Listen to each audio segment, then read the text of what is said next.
एक समय था जब भारत को असंतुष्ट शहरीकरण करने वाले देश के रूप में देखा जाता था।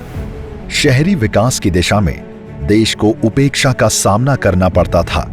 वर्ष 2004 से 2014 के बीच शहरी क्षेत्रों में केवल 1.78 लाख करोड़ रुपए का निवेश किया गया था। लेकिन प्रधानमंत्री श्री नरेंद्र मोदी जी ने भारत के शहरी विकास प्रतिमान में एक क्रांति पैदा कर दी। शहरों और कस्बों के परिवर्तन में वर्ष 2014 से 18 लाख करोड़ रुपए से अधिक का निवेश किया गया। अब भारत बदलने लगा था। शहर में हाउसिंग फॉर ऑल यानी सभी के लिए आवास उपलब्ध कराने का काम शुरू हुआ और 8 लाख करोड़ से अधिक रुपयों की लागत से 122 लाख घरों को मंजूरी दी गई। बदलते भारत में लोगों का सच भी बदला। जहां लोग स्टार्टअप से घबराते थे, वहां आज 61,400 पंजीकृत स्टार्टअप हैं और इनके जरिए 6.6 लाख प्रत्यक्ष और 34 लाख अप्रत्यक्ष रोजगारों का सृजन हुआ है। आपको जानकर अच्छा लगेगा कि भारत अमेरिका और चीन के बाद दुनिया का तीसरा सबसे बड़ा स्टार्टअप पारिस्थितिकी तंत्र बन गया है। बदलते भारत में शिक्षा भी बदली। नई शिक्षा नीति 2020 ने जहां पढ़ने की आजादी दी, वहीं क्रिटिकल थिंकिंग और समस्याओं को सुलझाने वाले कौशल विकास पर बल दिया। बदलते भारत में खेलो इंडिया के नारे ने अहम भूमिका निभाई, जहां परंपरागत खेलों को फिर से जिंदा किया गया।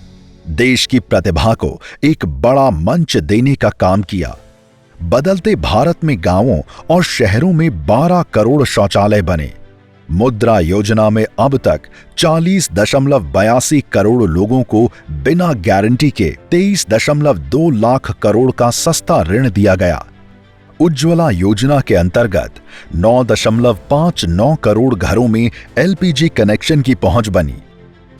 तो जन आरोग्य योजना के तहत 4.44 करोड़ लोगों का इलाज हुआ। वहीं कोरोना महामारी के दौरान शुरू हुए कोविड टीकाकरण में अब तक 220.67 करोड़ वैक्सीन की डोज लगाई गई। बदलते भारत में मेडिकल कॉलेज की संख्या 387 से बढ़कर 692 हुई और 2023 में एम्स की संख्या बढ़कर 24 हो चुकी है। देश में 723 यूनिवर्सिटी थीं, जो बढ़कर 1472 हो चुकी हैं। आईआईटी की संख्या भी बदली है, अब 16 से बढ़कर 23 हो चुकी है। 13 आईआईएम थे, अब 20 हो चुके हैं। 2014 में भारत की बिजली उत्पादन क्षमता 2.34 लाख मेगावाट थी, जो 2023 में बढ़कर 4.17 लाख मेगावाट हो गई। देश में 13 करोड़ गैस कनेक्शन थे, जो 2023 में बढ़कर 31 करोड़ हो गए हैं। देश में नेशनल हाईवे की पहुंच 91,287 किलोमीटर तक थी, जो 2023 में 1.44 लाख से ज्यादा हो गई। एयरपोर्ट की संख्या 74 से बढ़कर 148 हो गई। देश में रेल मार्गों का 21,614 किलोमीटर हिस्सा ही इलेक्ट्रिक लाइन से जुड़ा था। आज ये बढ़कर 58,812 किलोमीटर तक पहुंच गया। आज हम स्वदेशी रेल वंदे भारत में सफर करते हैं। प्रधानमंत्री जी के विजन ने देश बदला है। अब हमें खुद को बदलना है। विकसित भारत का सपना मिलकर पूरा करना है।